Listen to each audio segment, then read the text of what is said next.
भारत की धरती पर अनेकों ऐसे महापुरुषों ने जन्म लिया जिन्होंने अपने आचरण, कर्तव्य और परिश्रम से न सिर्फ देश का मान सम्मान बढ़ाया बल्कि आने वाली पीढ़ी के लिए भी एक ऐसे मिसाल पेश की जो हमारे लिए प्रेरणा का स्रोत बने रहेंगे। जी हाँ, हम बात कर रहे हैं लाल बहादुर शास्त्री जी का, जिनका जन्म 2 अक्टूबर 1904 को मुगल सराय वाराणसी के पास उत्तर प्रदेश में हुआ था।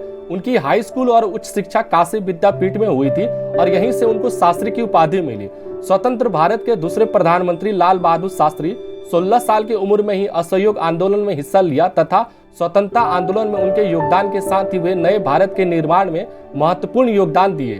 उनका पूरा जीवन देश की सेवा में ही बीता। शास्त्री जी ने कभी भी सत्ता को, सुख सुविधा को भोगने का साधन नहीं माना।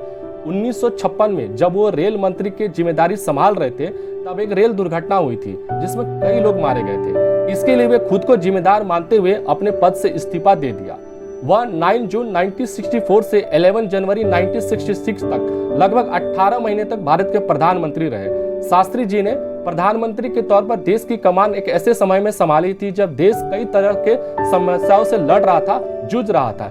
एक तरफ पाकिस्तान की तरफ से सुरक्षा को चुनौती मिल रही थी तो दूसरी तरफ देश की इतनी बड़ी आबादी के लिए अनाज की आपूर्ति करना भी एक समस्या बन चुकी थी। लेकिन शास्त्री जी ने दोनों ही मोर्चे को मजबूती से न सिर्फ संभाला बल्कि देश को और मजबूत लेकर आगे गए। 1965 में भारत पाक युद्ध के दौरान शास्त्री जी के द्वारा दिया गया नारा जय जवान जय किसान यह देश का राष्ट्रीय नारा बन गया। यह नारा सिर्फ नारा ही नहीं था बल्कि सरहद पर खड़े जवान और खेत में काम करने वाले किसान की अटूट मेहनत और श्रम के प्रति सम्मान को दर्शाता है। साल 1965 भारत पाकिस्तान के बीच अप्रैल से सितंबर तक युद्ध चला था। युद्ध खत्म होने के 4 महीने बाद यानी जनवरी 1966 में दोनों देशों के शीर्ष नेतृत्व के बीच सोवियत संघ वर्तमान में उज्बेकिस्तान के ताशकंद शहर में एक शांति समझौता हुआ जिसे ताशकंद समझौता कहते हैं। पाकिस्तान के राष्ट्रपति अयूब खान एवं भारत के तत्कालीन प्रधानमंत्री लाल बहादुर शास्त्री ने इस पर हस्ताक्षर किए थे। 10 जनवरी 1966 को ताशकंद में शांति समझौते के 12 घंटे के अंदर ही शास्त्री जी की एक रहस्यमय तरीके से मृत्यु हो गई थी। ताशकंद में उस रात क्या हुआ था यह हमेशा चर्चा का विषय रहा। तमाम सरकारें आईं और गई पर इस रहस्य से पर्दा आज तक नहीं उठ सका।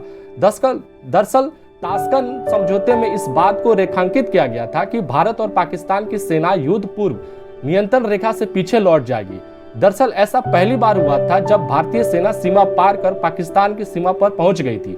एक अनुमान के अनुसार ताशकंद समझौते में भारत पर पाकिस्तान का जीता हुआ क्षेत्र लौटाने का दबाव था जिसे शास्त्री जी के पक्ष में नहीं थे, लौटाने के पक्ष में नहीं थे। देश की सरकारी जांच एजेंसियां ने ताशकंद में शास्त्री जी के मृत्यु के कारणों का कई बार जांच करने की कोशिश की लेकिन इसका कुछ भी पता ना चला और ना ही कुछ हासिल हुआ।